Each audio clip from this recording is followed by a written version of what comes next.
मस्जिद परिसर में अवैध कब्जे को स्थानिक लोगों ने तोड़ा। बैगनवाड़ी शांतिनगर का मामला।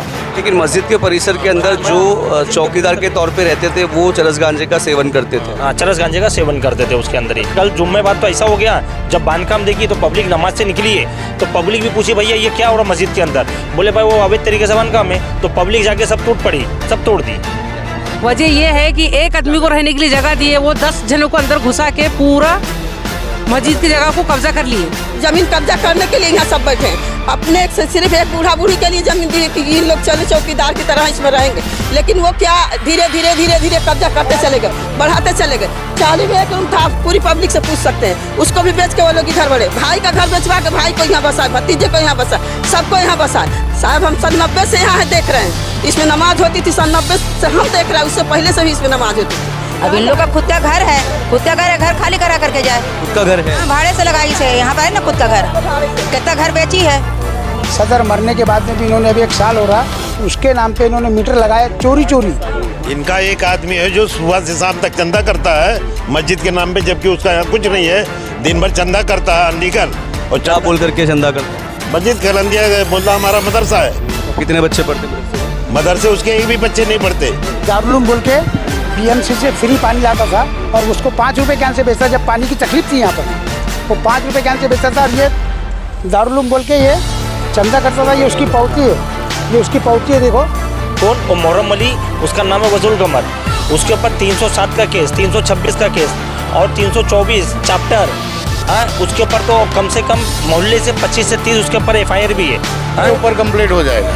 ये मीडिया पे जो चल रहा है कि वजहुल कमर का नाम ले रहे हैं, कल ही इस पर कंप्लीट होना है पक्का। एकदम पक्की बात, पक्की 100%। तो मैं हूं आमिर और आप देख रहे हैं नुक्कड़ न्यूज़। मैं इस वक्त खड़ा हूं गोवंडी के बैगनवाड़ी इलाके में, रोड नंबर 14 पे, जहां पर यहां पे एक जामा मस्जिद है और इस मस्जिद परिसर में कुछ लोगों ने कब्ज़ा किया था और जिसको लेकर के कल जुमा की नमाज के बाद यहां के जो स्थानिक लोग हैं उन्होंने इसका विरोध किया और जो इल्लीगल बांधकाम जो किया हुआ था और जो कब्जाया हुआ था उसे तोड़ दिया। यहाँ पे सारे ही स्थानिक लोग यहाँ पर मौजूद है, जिसको लेकर के विवाद चला। शिवाजीनगर पुलिस स्टेशन तक का मामला गया, इस तरीके की खबर भी है। लेकिन क्या कुछ इसका पूरा विवाद है, क्योंकि यहाँ पर करीब बता रहे हैं 5 से 6 घर मस्जिद परिसर के अंदर बने थे और ये अवैध तरीके से बनाए गए थे, इस तरीके का आरोप है। यहाँ पे तमाम तरीके के लोग हैं जो मस्जिद के सेक्रेटरी और जो लोग हैं यहाँ के मस्जिद के, मैं उनसे बात करूँगा कि क्या कुछ मामला था इसका और क्या है। हालांकि इस बता दूँ, इस मस्जिद का रजिस्ट्रेशन जो है महाराष्ट्र वक्फ बोर्ड में भी किया गया है 2008 में, और उसके बाद अभी मामला कुछ पेंडिंग है। क्या सारी चीज़ें थी, क्या नाम है आपका और क्या आपका हैसियत है इस मस्जिद में? अब्दुल्ला खान है और मैं अब्दुल्ला खान और मैं मेंबर कादरिया कलंदरिया मस्जिद में हूँ। हम लोग 2007 से हैं और ये अवैध कब्जा लगभग हो गया 5-6 साल पहले। एक छोटा सा झोपड़ा बनाकर वॉचमैन के तौर पे, एक पुराने जो सदर साहब थे उन्होंने बनाया था, 10 बाय 15 का झोपड़ा वॉचमैन के तरीके से उन्होंने कब्जे में लिया था कि मैं वॉचमैन हूँ, जब तक हूँ मैं तब तक रहेगा। पर वो धीरे धीरे उन लोगों ने उस कंपाउंड में उस कमरे को बढ़ाते गए, बढ़ाते यहाँ तक कि ऐसा हुआ कि 50 बाय 50 तक का उन लोगों ने घेर लिया। कितने रूम बने? और धीरे धीरे कम से कम 6 रूम और प्लस जो है अपने कुंबे, अपने रिश्तेदारों को उसमें भरते चले गए। काफ़ी लोग आके जमा हो गए, यानी दामाद सारे, जितनी भी बच्चियों की शादी हुई सारे दामाद उधर ही आकर रहने लगे। अब ये हो गया था कि अभी कल परसों इन्होंने बांध काम किया, लगभग इन लोगों ने 14 फीट हाइट उठाई। पब्लिक ने कल फ्राइडे के दिन, जुमा के दिन नमाज के बाद पब्लिक बहुत नाराज़ हुई। नाराज़गी में वहाँ जाकर उन लोगों ने तोड़फोड़ मचाया। पब्लिक शुरुआत में जब ये जो काम था, जो बता रहे कि इल्लीगल अवैध कब्जा किया गया था, तब स्थानिक लोगों ने, जो यहाँ के ट्रस्टी है, उन्होंने क्यों आवाज़ नहीं उठाई? एक्चुअली इन लोग क्या करते थे, जो पुराना बाउंड्री लगा हुआ था पतरे का, उसके अंदर से वो दिखाई नहीं देता, पीछे के रास्ते से वो माल लाते थे और चोरी से काम करते थे। और लेडीज़ रहती थी, इस वजह से लोग अंदर जाना पसंद नहीं करते थे। लोगों को ये मालूमात नहीं थी कि अंदर इतना बड़ा काम हो रहा है चोरी। वो तो अचानक हम लोगों ने, हमारे ट्रस्टी लोगों ने घुसकर देखा। जब माल जाने लगा, हम लोगों को मालूम पड़ा तो हम अंदर जाकर तहकीकात किए तो काफ़ी ज़ोरों शोर में काम चालू था। और फिर हम लोग यहाँ के स्थानीय लोगों ने विरोध किया और विरोध करने के बाद फ्राइडे के दिन वो डेमोलिश कर दिया। अच्छा, हमने इसकी ये कैसे, मतलब शुरुआत कैसे हुई कब्जा करने की? जो शुरुआत थी कैसे? 26 तारीख को असर की नमाज़ पढ़ के मैं बाहर निकला तो हमारा एक ट्रस्टी बताया हमारे को कि यहाँ पे अवैध बांधकाम हो रहा है, आप कहाँ हो? तो मैं कहाँ? अवैध बांधकाम अभी हुआ, आप बता रहे कि 6 साल से कब्जा यहाँ पर था, तो ये शुरुआत कैसे हुई? मतलब जब इस परिसर में शुरुआत कैसे हुई? ये शुरुआत ऐसे हुई, जो यहाँ पे ना एक सदर थे जो पहले मस्जिद के, वो यहाँ के सदर थे। तो वो क्या बोलते थे कि मैं चौकीदार के तौर पे यहाँ रहूँगा। उनका रूम रोड पे है, 14 नंबर रोड पे। तो वो क्या बोले कि मैं चौकीदार के तौर पे रहूँगा, तो 10 बाय 10 का एक रूम बना के रह रहे थे। तो उसी में वो बैठे थे, बैठका बनाए थे, उसी में बैठते थे, उसी में रहते थे, उधरी खाते थे। तो उनका हमेशा यही कहना था कि भाई मैं यहाँ चौकीदार के तौर पर रहता हूँ। उनके इंतकाल के बाद वो 10 बाय 10 की जगह जो है, उनकी बेवा जो थी, वो बढ़ाते फिर वो दामाद लोग को लाते करीब 50 बाय 60 का जगह काफ़ी तरीके से ग्राउंड बना के रहने लगी। तो लोग सोचते जानते महिला है, उसके बीच में नहीं पड़ना। बाकी पूरे गर्दुले लोग आके रहने लगे, सब रहने लगे। उसके बाद में जब लकड़े पतरे का था, जब तक के लोग बर्दाश्त किए। जब अभी 10-12 दिन हुआ, जब ये मालूम पड़ा कि वो बांध काम उठा रहे 50 से 60 फीट का, वो लोग बांध काम उठा के चैनल लादी डालने जा रहे, तब यहाँ के जो ट्रस्टी है, वो लोगों ने BMC में, चौकी में, सब जगह लेटर डिस्पैच किया कि भाई ये अनलीगल काम हो रहा है, इसको रोको करके। तो रोकने की वजह से सब जगह लेटर डिस्पैच हो गया। तो जो चौकी ये ट्रस्टी है, ये चौकी में बैठे थे। उसी बीच जुम्मा का नमाज हो रहा था, तो लोगों को एहसास हुआ कि इतना बड़ा जो मस्जिद का जगह पे कब्जा हो रहा है, तो लोगों का गुस्सा फूट पड़ा। तो लोगों ने जाके उसको गिरा दी। तो ये जो मस्जिद है, ये जो है, तो ये आप बता रहे थे कि वक्फ बोर्ड में भी इसका रजिस्ट्रेशन किया हुआ है। तो कब रजिस्ट्रेशन चालू है? 2008 में इसका केस जो है ना, वक्फ बोर्ड में रजिस्ट्रेशन करके उसका केस चालू किया। तो वक्फ बोर्ड में क्या क्या चीज़ें रजिस्टर्ड है, क्या क्या उसके रिकॉर्ड पर है? मस्जिद का हमारे पास में रजिस्ट्रेशन कॉपी बता, रजिस्ट्रेशन कॉपी नहीं मुँह से बोलो ना। ये 2008 में 150 बाय 300 का ये एरिया लिखा गया है। उसके अंदर में वक्फ बोर्ड के अंदर 7 गाला, 1 वजू खाना, 2 हुजरे और इस्तिंजा खाना, बाकी ओपन जगह, ये उसका रजिस्ट्रेशन है। ये 2008 में हुआ है रजिस्ट्रेशन वक्फ बोर्ड का। और हमारा एक 40 की इंक्वायरी बाकी है, उसका केस चल रहा है अभी। अच्छा, सवाल मेरा फिर से नहीं समझे कि जब शुरुआती दौर में जब ये इस तरह के कब्जे का मामला जब सामने आ रहा था, तब ट्रस्टी क्यों खामोश थे? अब ऐसे क्या हो? बेवा समझ के क्या मालूम है क्या? बेवा तो ऐसे बहुत सारे, तो क्या आप लोग किसी बेवा को चौकीदार के हिसाब से बताया ना, क्या बोल रहे हैं? वो सदर जो थे, वो बोले थे कि मैं चौकीदार के तौर पे रहूँगा। अब उनका वो एक्सपायर हुए तो उनकी वाइफ रहने लगी। तो जब वो एक्सपायर हो गए, उनकी वाइफ रह रही थी, तो आप बता रहे कि फिर दामाद और कितने लोग रहते हैं? तो उसमें करीब 15-20 लोग रहने लगे थे। अच्छा, ये जो लोग रहते हैं, इनका खर्चा कैसे चलता है? क्या मस्जिद खर्चा उठाती है? नहीं, वो लाते कहीं से वो। बाकी वो अनलीगल तरीके से जो मस्जिद का बाउंड्री है, उसको उसी के बीच में रूम बनाने के लकड़े पतरे का रह रहे, तो लोगों का ऑब्जेक्शन नहीं था कि चलो रह रहे, जब तक कि इसका केस चालू है, जब तक तो मतलब अभी कोई ऑब्जेक्शन नहीं रहेगा? जब बता रहे कि लकड़े पतरे का था तो ऑब्जेक्शन नहीं था, अगर अभी फिर से इसको लकड़े पतरे का बना तो आपको कोई ऑप्शन नहीं रहेगा? ऐसा नहीं है। मसला कैसा है, इसका केस चालू था। जब तक के केस, लोग ये सोचते थे केस चालू है आज, नहीं तो केस फाइनल होगा तब खाली कर देंगे।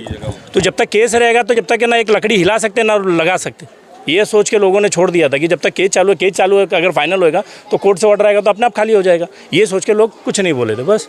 कितने साल पुरानी ये मस्जिद है? ये कम से कम 95 नहीं, 90 की भी पहले की मस्जिद है ये। 90 से पहले की मस्जिद है। और ये अवैध तरीके से ना, जो वॉचमैन भी था, वॉचमैन के तौर पे जो रहते भी थे ना, तो इनका भी कैसा हिसाब था मालूम क्या? इनका भी कैसा कहना था मालूम क्या? ये वॉचमैन के तौर पे रह रहे थे, मगर वो जो थे ना, वो भी ना चरस गांजे का अंदर चालू रहते थे। 4-5 लुखे लोग को हमेशा लेके मस्जिद में बैठ के चरस गांजा? हाँ, वो उसको बना के चरस गांजा।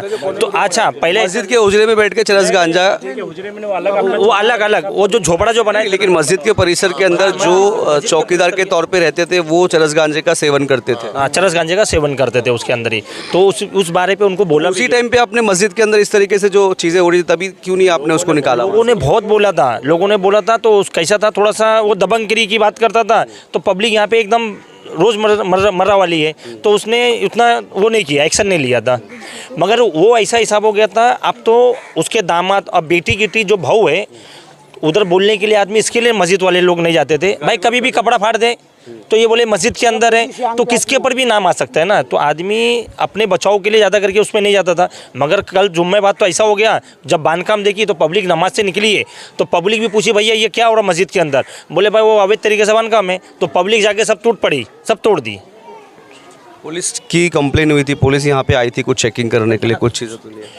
2 दिन से लगातार अंदर काम, 3 दिन से लगातार जब काम हो रहा था ना, तो 100 नंबर पे डेली काम कंट्रोल पे फोन करते थे। तो पुलिस आती थी, देखती थी, तो उन लोग ना भाग जाते थे। वहाँ से पीछे से एक रास्ता है, उन लोग वहाँ से काम बंद करके भाग जाते थे। BMC के भी कंट्रोल पे भी फ़ोन किया गया है। अच्छा, BMC में आप बता रहे कि ऐसी कंप्लेन डाली गई थी, तो क्या हुआ? नहीं, अभी फिलहाल ये बांध काम के लिए ना कंप्लीट किए थे, मगर उसका कोई जवाब नहीं आया। कई लेटर दिए बांध का कल का मसला ऐसा था ना, कल इससे पहले नहीं, अभी जो तत्काल जो ताज़ा वो हो रहा था ना, तो भी उन लोगों ने दिए और इससे पहले भी दिए थे। ये अवैध तरीके से अंदर कब्जा है ये, उसको हटाने के लिए। अच्छा, क्या बोल रहे थे आप बता रहे थे कि बहुत सारी कंप्लेन बीएमसी वगैरह में हुई है। हम लोग ने बीएमसी में भी कई बार लेटर डाले हैं और इसके लिए पूरा एक झुपड़े से लेके पूरा गांव बना लिया। कम से कम मस्जिद की बाउंड्री 4 गेट बना दिया, तोड़ दिया, मस्जिद की बाउंड्री ही तोड़ दी है वो लोग ने। देखो रिकॉर्ड देखो इसका। ये लेटर डिस्पैच किया हमने, लेकिन बीएमसी ने आज तक के कोई कार्रवाई नहीं की उसके ऊपर। क्यों बीएमसी क्यों पीछे हट रही है कार्रवाई करने से? ये हमारे समझ में आ रहा है। ये लोग पैसा देके उसको पैसा खिला के वहीं उनको खामोश करा देते। इसी पास तो रहने की जगह नहीं है, ये तो मस्जिद के परिसर में रहते, तो फिर इनके इतने पैसे कहाँ से आ गए? खुद का घर इन्होंने 2 रूम बेच डाले। खुद का घर यहाँ रोड पे है, भाड़े पे दे के अंदर आ गए भाई। वो खुद का घर होते हुए भाड़े पे देके और यहाँ पे आके अपना मस्जिद के उसमें जगह फोकट में रह रहे लोग। रोड पे उनका खुद का घर है। जितने लोग यहाँ के हैं वो सारे इसके खिलाफ है या कैसे आप? हाँ खिलाफ है हम इसके, सारे लोग खिलाफ है इसके। क्या वजह लग रही है आपको? अच्छा, क्या वजह लगती है आपको, क्यों आप लोग इसके खिलाफ पर ये है कि वो उसको यहाँ से हटाना चाहिए। वजह क्या है? वजह ये है कि एक आदमी को रहने के लिए जगह दी है, वो 10 जनों को अंदर घुसा के पूरा मस्जिद की जगह को कब्जा कर लिए और वहाँ पे चरस गांजा दारू सब बैठे पीते हैं और बाहर नशा यहाँ पे होता तो पुलिस तो ऑलरेडी नशे के खिलाफ इतना काम कर रही है। आपने कभी कंप्लेन की? कंप्लेंट किए हैं, बाद में सब होने के बाद में पुलिस आती है, कुछ नहीं होता है, यही बात है। अभी तो बता रहे कि जो पहले जो चौकीदार था वो एक्सपायर हो गए अभी, लेकिन उनकी फैमिली है वो भी नशा करती है। हाँ, वो भी नशा करते हैं, वो खुद औरत भी नशा करती है, वो औरत भी नशा करती है। कितनी महिलाएं हैं, कितने लोग इस घर में? हम लोग उस घर में कम से कम 10 से 15 लोग हैं ऑलरेडी। और जितने लड़कियों को शादी करके दिए सबको रोड के भी रूम बेचे, हमारे सामने भी रूम था उधर भी बेचे, वो बाजू में रूम था उधर भी बेचे। मतलब खुद के घर बेच करके मस्जिद की जगह पे इधर आगे रहने के लिए पूरे रोड पे इधर ही आगे रहने के लिए रोड के सब बेचे, इधर आए। अभी एक रूम रोड पे है रूम। बहुत क्या बोल रहे हैं आप? मैं बोले अभी भी रोड पे है उनका 50 लाख की कीमत है। ये जमीन कब्जा करने के लिए यहाँ सब बैठे हैं। अपने सिर्फ एक बूढ़ा बूढ़ी के लिए जमीन दी कि इन लोग चलो चौकीदार की तरह इसमें रहेंगे, लेकिन वो क्या धीरे धीरे कब्जा करते चले गए, बढ़ाते चले गए। 40 में एक रूम था, पूरी पब्लिक से पूछ सकते हैं, उसको भी बेच के वो लोग इधर बढ़े। भाई का घर बेचवा के भाई को यहाँ बसाए, भतीजे को यहाँ बसाए, सबको यहाँ बसाए। साहब हम 90 से यहाँ देख रहे हैं, इसमें नमाज होती थी 90 से हम देख रहे हैं, उससे पहले से भी इसमें नमाज होती थी। ये आज की मस्जिद नहीं है। और ये कब्जा करके इतना सारा जाके देखिए कितना दूर तक कब्जा करके बैठे। क्या गलती किसकी है इसमें? क्योंकि जब बता रहे कि जब ये मसला था तभी नहीं खाली कराया गया, आप जा करके एक दिया गया। अच्छा, आज क्यों जागे सारे? जागे सारे इसलिए कि अंदर और बढ़ा लिए। इनको थोड़ी सी जगह दी गई थी कि रहेंगी ये। उनका आदमी जब खत्म हो तो चलो भाई बूढ़ी रहेंगी, दामाद है बेटी है, चलो बेटा नहीं तो बेटी दामाद है, भाई भतीजे पूछो आप सब जगह से पता लगा सकते हैं, हर जगह से पता लगा सकते हैं कि ये कितने लोग को ये बसाए हुए हैं। चौकीदारी चोर है। चौकीदारी चोर है, मतलब ऐसा आरोप है स्थानीय लोगों का कि यहाँ पे यहाँ की देखरेख करने के लिए जिस चौकीदार को रखा गया था उसी ने ही जो है इस इलाके में मस्जिद है, जामा मस्जिद कादरिया कलंदरिया मस्जिद है, जिसका रजिस्ट्रेशन वक्फ बोर्ड में किया हुआ है 2008 में, और इसकी देखरेख करने के लिए किसी एक सिक्योरिटी गार्ड के तौर पे किसी व्यक्ति को रखा गया था, और उसके बाद इसी ने पूरी तरीके से यहाँ पर कब्ज़ा कर लिया। जिसके बाद बहुत वक्त के बाद जो है कल स्थानिक लोग यहाँ पर नाराज़ हो गए और करीब 6 से 8 रूम बने हुए थे अवैध तरीके से, जिसको लोगों ने आके तोड़ दिया। अभी यहाँ महिलाएं भी है, मैंने कुछ जो जिम्मेदार यहाँ के पुरुष है जैन से उनसे बात किया, महिलाएं भी बहुत सारी है, उनसे भी पूछूंगा कि क्या कुछ इनका इसके ऊपर बोलना है। क्या बोलेंगे खाला? हम लोग नहीं चाहते ये रहे, हम लोग यही चाहते कि ये ना रहे। इन लोग का कहाँ जाएंगे ये लोग? अब इन लोग का खुद का घर है, खुद का घर है, घर खाली करा करके जाए। खुद का घर है? हाँ, भाड़े से लगाई से यहाँ पर है ना खुद का घर। कितना घर बेची है, अब कितना में बेची है हमको क्या मालूम। 2-3 रूम बिका है उसका। 3 चौथा भी रोड पे है, आप किसी से पता लगा लीजिए। हाँ, 3 रूम बेच चुके, चौथा भी रोड पे है। आपको पूरी इन्फॉर्मेशन है? हाँ, हम बता तो रहे, हम 90 से यहाँ हैं और हम देख रहे हैं कि ये कैसा कर रहे हैं। तो जब ये लोग यहाँ रह रहे थे कुछ कागज पेपर कोई ऐसे? यहाँ का मस्जिद का तो सब है ना, मस्जिद का वो मस्जिद का नहीं, इन लोग रह रहे तो बता रहे कि हमारी जगह है। वो उनकी जगह नहीं है, उनके बताने से हो जाएगा कि उनकी जगह है। हाँ, पता नहीं है कि नहीं है उनके पास। ये इनके मैं क्या बता रहा हूँ कि ये जो जगह पे लोग रह रहे हैं इनके पास कोई कागज पेपर है? क्योंकि कैसे पता चला है कि ये जगह इनकी है, यहाँ पर वो रह रहे हैं? सदर मरने के बाद में भी इन्होंने अभी 1 साल हो रहा, उसके नाम पे इन्होंने मीटर लगाया चोरी मर के इनको 2014 में 15 में मरे, और इन्होंने अभी 1 साल पहले मीटर लगाए चोरी उसी के नाम पे। हमने बाडानी में भी डाले कंप्लेंट और पहले रिलायंस का था, रिलायंस में भी कंप्लेंट डाल लिया हमारे पास। सब जगह कंप्लेंट डालने का कोई सुनने को कोई सुनवाई तैयार नहीं हमारे को। ये पैसे देके वहाँ पे उनका मुंह बंद कर देते थे और इंक्वायरी आती नहीं थी यहाँ पर। ये हमारे पास देखो पूरा तारीख बाय तारीख वाइस हमने जब कब तक क्या क्या बोल रहे हैं आप? इनका एक आदमी है जो सुबह से शाम तक चंदा करता है मस्जिद के नाम पे, जबकि उसका यहाँ कुछ नहीं है। दिन भर चंदा करता है अनलीगल। और क्या बोल करके चंदा करता है? मस्जिद खलंदिया बोलता हमारा मदरसा है। और कितने बच्चे पढ़ते हैं मदरसे में? मदरसे उसके एक भी बच्चे नहीं पढ़ते। वो बोलता है मेरे 150 बच्चे हैं, तो एक बच्चे नहीं है। अनलीगल मस्जिद का फोटो निकाल के चौकी में कंप्लेन करता है हमारे ये बच्चे पढ़ रहे हैं। कौन बंदा ये करता है? उजुल कमर। तो ये आपने इसके खिलाफ कंप्लेन की कि इस तरीके का ये जो भी बंदा है कि कंप्लेन करके? बहुत से कंप्लेन हुआ, उल्टा सबको दबंगाई करके सबको केस करता है, सबके ऊपर कंप्लेन का 307 केस लगवाता है। चौकी में जाके बैठा रहता है। उसकी जो छपी है मैं निकाला हूं। अनलीगल पावती छपवाया है चंदा करने। इलीगल पावती छपवा करके मस्जिद के नाम पे अवैध तरीके से लोगों से पैसे वसूलता है। दूर एरिया में करता है, यहाँ करीब में नहीं करता। दारुल उलूम के नाम पे करता है, मस्जिद के नाम पे नहीं करता। दारुल उलूम के नाम पे करता है। 150 बच्चे पढ़ते बोल के पानी भी लाता था बीएमसी से। दारुल उलूम बोल के बीएमसी से फ्री पानी लाता था और उसको 5 रुपए कैन से बेचता। जब पानी की तकलीफ थी यहाँ पर, वो 5 रुपए कैन से बेचता था। और ये दारुल उलूम बोल के ये चंदा करता था। ये उसकी पावती है, ये उसकी पावती है। देखो उसकी पावती है हमारे पास में, ओरिजिनल पावती है। फर्जी तो ये जो पावती आप बता रहे हैं ये फर्जी पावती है। ये कितना पैसा वसूलता है पूरे महीने भर में मस्जिद के नाम से? अब ये रमज़ान में इसका कोई अंदाजा नहीं है। ये सालों गिनती, बस रात दिन चौकी में रहता है, चौकी में पुलिस को पैसे खिलाता है और बस ये हमारे पे केस भी करता है हम लोग पे। क्या केस किया हुआ है? गुंडे मेरे पे 488 लगाए वाला है। 10-12 लोगों पे, हमारे ट्रस्टियों पे पूरे 488 लगाए वाला हमारे पे। एक आदमी सब लोगों को भारी पड़ रहा है। कैसा हिसाब है? वो भारी नहीं पड़ रहा है। पब्लिक ये चाहती है, अब उसका डेली का काम है। सुनो तो, डेली का एक काम है उसका। वो मस्जिद का एक बैग उठाता है, उसके अंदर पावती लेके निकल जाता है। तुम बीच में बोल रहे हो ना, तो तुम्हारे नाम का खाली एनसी कर देंगे दबंगे करके, तो और उल्टा तुम्हारे को बोलेंगे ये चोर है, ये गुंडे है, ये यहाँ पे। जबकि वो जो कब्जा करने वाली जगह ना, उसकी रिश्तेदारी है। कौन? वो मोहर्रम अली, उसका नाम है वजूल कमर। उसके ऊपर 307 का केस, 326 का केस और 324 चैप्टर।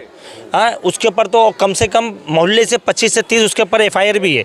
हाँ, तड़ीपार क्यों नहीं हुआ एरिया से? तो ये पुलिस का काम था ना उसको तड़ीपार करने का। वो आज भी कोई भी उसके खिलाफ बात करेगा तो वो सीधा चौकी ही नजर आएगा। हाँ, और सीधा चौकी में जाके और उल्टा वो हम जितने पब्लिक जो उसके खिलाफ उंगली करेंगे ना, उसको बोलेंगे ना, तो उसके खिलाफ जाके वो क्या पता पुलिस का खबरी क्या ये नहीं बता सकते। मगर उसके ऊपर पुलिस क्यों सपोर्ट करती है? जब अगर वो इलीगल है तो पुलिस इनके ऊपर कंप्लेंट हो जाएगा। ये मीडिया पे जो चल रहा है कि वजहुल कमर का नाम ले रहे हैं, कल ही इस पे कंप्लेंट होना है पक्का। एकदम पक्की बात, पक्की 100%। तो ये इसके पहले कि वो कंप्लेन करे तो क्या पुलिस को सारी चीज़ें नहीं पता है? पुलिस को सब पता है, पुलिस नहीं एक्शन लेती, क्या कर सकते हैं हम लोग? हम पुलिस का तो काम है एक्शन लेना। हमारे पास तो खाने कमाने से टाइम नहीं है, इसलिए हम नहीं कुछ कर पाते। लेकिन उसके पास वही काम है, वो कुछ भी करेगा। जैसे आप एक मीडिया पत्रकार है, आपको यही काम है, जहाँ भी रहेगा वहाँ जाओगे, लेकिन मैं तो नहीं वहाँ जाऊँगा। हमारा तो काम है जो चीज़ सही है सही और जो गलत है गलत। काम है झोला लेके चलते रहना, तो वही काम कर रहा है और कोई काम। अभी जो ट्रस्ट के जो अभी क्या किया जाएगा? मतलब अब तो आपने जो चीज़ें हैं वो तोड़ दिया। आज शाम को अभी मतलब 1 घंटे के बाद रमज़ान लग जाएगी, ईद का रमज़ान का चांद दिखे, कल से रमज़ान शुरू हो जाएगी। अब क्या करेंगे? आपके जो झोपड़ा नहीं बनने देंगे हम लोग। प्रशासन से हमारी पूरी रिक्वेस्ट है, पुलिस से, BMC से, प्रशासन से। हमारे यहाँ के लोग, स्थानीय लोग चाहते हैं कि वहाँ पे एक डंडा नहीं गड़ेगा, वहाँ पे अब चाहे कुछ भी हो जाए, हम वहाँ पे एक बनाने नहीं देंगे उन लोग को। अभी जो टूटने के बाद कितने लोग अभी रह रहे या चले गए? नहीं, वो चले गए, लेकिन वहाँ बैठे हैं। देखो अभी भी वहाँ बैठे। अच्छा, बैठे हुए लोग? हाँ, बैठे वो लोग, लेकिन अभी कुछ नहीं कर रहे, वहाँ पर खाली बैठे हैं। प्रशासन का काम बनता है, ये प्रशासन का काम बनता है कि पब्लिक का हेल्प करे। जो लीगल काम है वो आके यहाँ पे उसके ऊपर एक इंक्वायरी करे। इससे पहले वजहुल कमर ने, हमारा एक ट्रस्टी था खजानजी अब्दुल रशीद, उसके ऊपर 397 लगा के ज़बरदस्ती चोरी का इल्ज़ाम लगा के उसके ऊपर उसको 7 साल की सज़ा कराया। अभी वो 1 साल जेल काट के आया और वो आज जामीन पे आया है। वो बेचारा लाखों रुपए बर्बाद कर दिया, इसलिए कि वो मस्जिद का ट्रस्टी था। उसकी कोई जाति दुश्मन नहीं थी, उसके गांव घर का नहीं है वो, लेकिन वो उस पर खोटा केस करा के city Patil, police city Patil था उस टाइम पे, सिटी पाटिल ने पैसा खा के उसके ऊपर 397 का केस बनाया। 7 केस लगाया उसके ऊपर और उसको 7 साल की सज़ा हुई है। अभी 1 साल का जेल काट के आया वो। तो साफ़ तरीके से मैंने जो है रोड नंबर 14 पे जामा मस्जिद कादरिया कलंदरिया मस्जिद है जहां पर अवैध कब्ज़े की बात सामने आई थी और जुमा की नमाज़ के बाद यानी कि कल 28 तारीख को जुमा की नमाज़ के बाद जो अवैध कब्ज़ा था उसको स्थानिक लोगों ने सभी लोगों ने मिलकर के तोड़ दिया। इस जोन के डीसीपी नवनाथ सर से रिक्वेस्ट है कि इस मामले को संज्ञान में ले क्योंकि काफ़ी गंभीर मामला है और कहीं ना कहीं लॉ एंड ऑर्डर की भी कहीं ना कहीं बात सामने आ रही है। जिस तरीके से जो आरोप प्रति आरोप सामने आ रहे हैं उसको देखते हुए इस मामले की पूरी तरीके से जांच हो और ये एक मस्जिद परिसर है, एक धार्मिक जगह है, इसके ऊपर कोई विवाद ना खड़ा हो, इसके ऊपर बहुत ध्यान देने की ज़रूरत है। मैं आमिर खान, गोवंडी, मुंबई।